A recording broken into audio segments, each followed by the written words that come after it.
कुछ खुलासे के तौर पर कि अदालत ने यह कहा कि जवाब में मशरूत मुआफ़ी के अल्फाज नहीं अदा किए गए, बल्कि अदा किए गए अल्फाज का जवाज पेश किया गया है। पिछली बार भी आपको समझाया था कि जुर्म बहुत संगीन नौयत का है, लेकिन आपको इसकी संगीनी का एहसास नहीं था। चीफ जस्टिस ने यह फरमाया कि तौहीन अदालत 3 किस्म की होती है। उन्होंने वाज़ेह किया कि एक फिरदौस आशिक कबान का केस का हवाला दिया, एक जुडिशल तौहीन का हवाला दिया और एक क्रिमिनल तौहीन का उन्होंने बात की और कहा कि यह क्रिमिनल तौहीन के मुतरादिफ है और कहा कि यह बगावत और उकसाना एक संजीदा मामला है, आपका जवाब हतमी जवाब है और यही तफसीली जवाब उन्होंने कहा कि गर्दाना जाएगा। हामिद खान साहब को उन्होंने मुखातिब के जो वकील थे कि आपको ये बताया था कि एक शख्स का कदकाठ बहुत अहमियत का हामिल है जब वो कोई बयान देता है। मुआशरा पहले ही बहुत तकसीम का शिकार है, अगर आपके फॉलोअर्स इस जज को बेइज्जत करें तो फिर कौन जिम्मेदार है। शाम साहब आज ने भी समात का हवाला टीवी चैनल्स पर रिपोर्टर्स के जरिए सोशल मीडिया बिलखुसूस देखते रहे और क्या लगा आपको कि अभी भी मौका दिया जा रहा था, वाज़ेह किया जा रहा था कि गैर मशरूत मुआफ़ी तलब की जाए, क्योंकि अल्फाज पर अफसोस का इजहार, गहरे पछतावे का इजहार, नदामत का इजहार वो तो बरमला किया गया। गैर मशरूत मुआफ़ी में आर क्या थी, पहले तो इससे शुरू कर लेते हैं। ये तो अब इमरान खान साहब भी बता सकते हैं।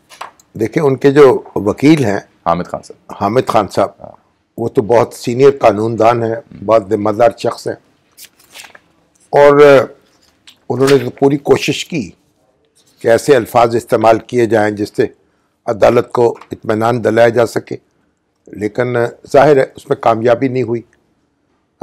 बुनियादी तौर पर यह बात ही गलत है क्या कि आप अदालत के सामने जो माफ़ी मांगना है, ये माजरत का इज़हार करना है, उसको अना का मसला बना लें। तो पहले दिन ही इमरान खान साहब को ये काम कर देना चाहिए था, क्योंकि अदालत उनकी हरीफ नहीं है। बात यहाँ तक पहुँचती ना शायद, और बात यहाँ तक पहुँचती ना तो अभी तो जो उनके हरीफों ने उनके रास्ते में जो खंदकें खोदी हैं या कांटे बिछाए हैं, अभी वो उनमें नहीं उलझे, अभी तो अपने बचाए हुए कांटों में उलझ रहे। और ये जो एक दहशतगर्दी का पर्चा है वो भी उनकी अपनी तकरीर की वजह से उन पर बना है। और ये जो है कंटेम्प्ट ऑफ कोर्ट का केस, ये उनके अपने अदा किए गए अल्फाज हैं जिसमें उन्होंने बड़े गैर मोहतात अल्फाज इस्तेमाल किए, तो पहले दिन से खुले दिल के साथ अज़हार माजरत करते और बात आगे चल पड़ती। अब क्योंकि उन्होंने कान कभी इधर से पकड़ने की उधर से पकड़ने की कोशिश की है और जो 2 अदालती मुआवनीन थे आज जी, उन्होंने तो मुखालफत की, बड़े सीनियर मुदीर मलिक साहब और मखदूम अली खान साहब, उनकी कोशिश तो ये थी कि जो उनका अज़हार अफसोस है वो उसको कबूल कर लिया जाए, लेकिन अदालत ने उससे इत्तफाक नहीं किया। ये तो मुत्तफ़िका फैसला है 5 रुकनी बेंच का, जाहिर है। देखिए जब आप किसी जज को धमकाएंगे, खा वो मजिस्ट्रेट हो खा वो सेशन जज हो, तो पूरा निज़ाम अदल जो है ना वो उस पर दबाव आ जाएगा। तो मेरा ख्याल है कि मुझे तो अगर मैं उनसे मिलता और उनसे गुजारिश करता तो यही कहता कि इसको पहले दिन से आप कोई मसला बनाए ही ना, ये आराम से जाकर अज़हार माजरत कर दें, इसमें कोई आपकी सुबकी नहीं होगी।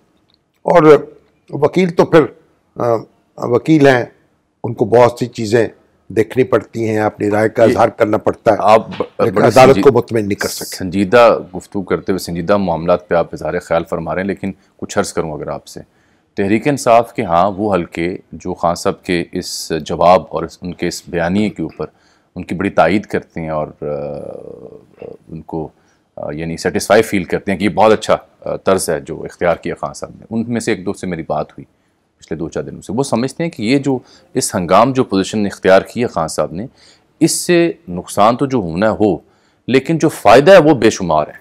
और उसमें से वो सर 10 वो समझते हैं कि ऐसी पोजीशन इख्तियार करने से जो उनकी मकबूलियत है, जो उनकी आवाम के यहाँ इससे कोई मकबूलियत देखिए कि अदालत का मामला है, इजाफा हो जाए। अगर आप मोहतात गुफ्तगू करें, जो अदालत में ज़ेर समात केस है ना, उसको आप इतना फ्रीली डिस्कस नहीं कर सकते। मैं सियासी नहीं, इस पे मैं आपको राय दे, मैंने भी आपको अर्ज कर आपकी राय आगे। और ये अदालत के क्योंकि ज़ेर समात मामला है, इसलिए हमें अपनी राय को जाहिर करने का कोई मौका नहीं है, लेकिन जो अदालत का मामला है उसमें बहुत पेचीदगी वाक़ हो जाती है। खान साहब को अगर ताबरखास्त अदालत भी सजा हो गई तो वो 5 साल के लिए इलेक्शन नहीं लड़ सकेंगे, नाअहली हो जाएगी, नाअहली हो जाएंगे। और ये बहुत सीरियस असरात पड़ेंगे उनके सियासी वजूद पर और उनकी सियासी उमंगों पर और आरजुओं पर। मेरी ज़ाती ख्वाहिश भी ये है कि मैं नहीं चाहता कि खान साहब से हमारी कौमी सियासत जो है वो इस तरीके से महरूम हो जाए। तो खान साहब ने अदालत को मौका देना चाहिए था कि उनको माफ़ कर दी, मुआवनत करनी चाहिए थी उसकी, उसको असिस्ट करना चाहिए था। और अदालत जो थी उसका रवैया बड़ा फराख दिलाना था। तो अब भी जब मुकदमा चलेगा, फिर फर्द जुर्म आयद होगी, फिर दलाइल आएंगे, फिर हो सकता गवाह भी पेश हों, तो अब उसमें भी कोई मरहला ऐसा आ सकता है कि खान साहब उसका इजहार कर लें, अपने रवैये पर माजरत कर लें। मेरा ख्याल है ये जितनी जल्दी वो कर लेंगे उतनी जल्दी ही बेहतर होगा। यानी आप ये समझते हैं कि अभी ऑप्शन है? अभी ऑप्शन है, अभी है, क्योंकि अदालत जो है खान साहब को सजा देना मकसूद नहीं है।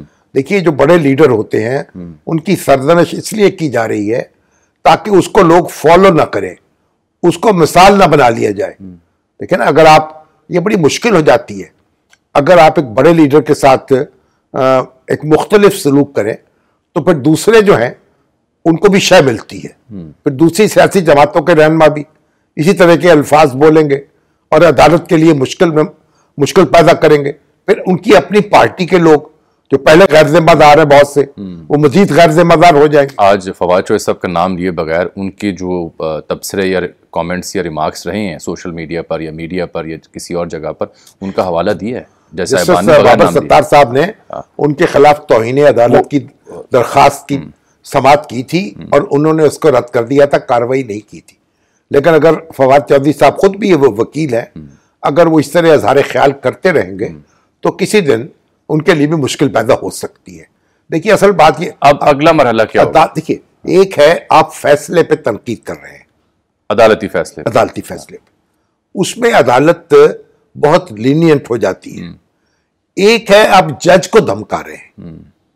जब जज को धमका रहे हैं और ऐसे अल्फाज, अगर आप देखिए, हमारी बड़ी सूरत हाल मुख्तलिफ है। कैसे? जब हमारी रवायत जो है ना, यानी हमारी मुसलमान होने की हैसियत से हमारी रवायत यह है कि जो बड़ा आदमी है उसकी छोटी सी लफ्जिश जो है वो भी बड़ी लफ्जिश समझी जाती है।